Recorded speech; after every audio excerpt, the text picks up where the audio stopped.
Professor, Joe Biden fez até bronzeamento artificial para ficar com uma cara mais saudável e está resistindo muito. Até que ponto ele aguenta ou deve aguentar essa pressão e se manter na candidatura? Se nós lermos a carta, o que ele faz ele dá a resposta para a tua pergunta, né? Primeiro, ele comenta claramente que a elite do partido precisa ser, de alguma forma, convencida de que não dá para trocar de candidato. Dois, ele chama claramente os doadores. Aí é que está o X da história, né? Quem é que vai pagar a conta? Quem é que vai pagar a conta pensa como sobre as alternativas quanto a Joe Biden.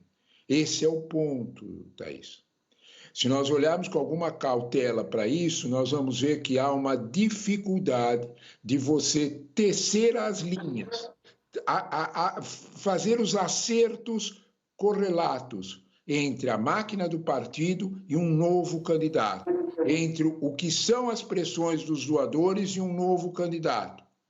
Isso leva meses para ser feito.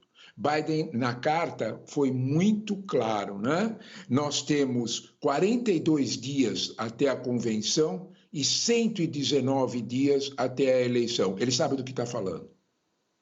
De alguma forma, quando olhamos para isso, fica mais difícil você entender esse processo. A pergunta que aparece, que não quer calar, é por que da insistência?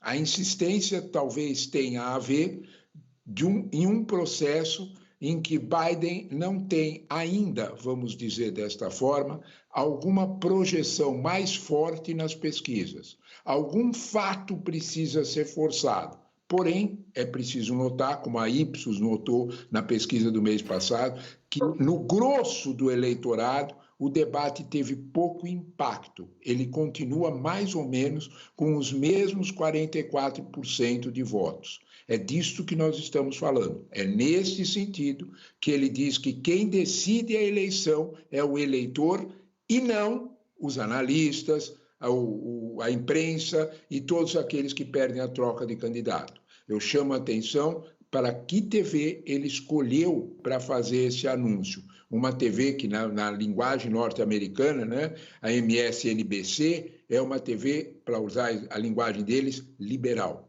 Né? Aquela linguagem que significa um tom mais progressista.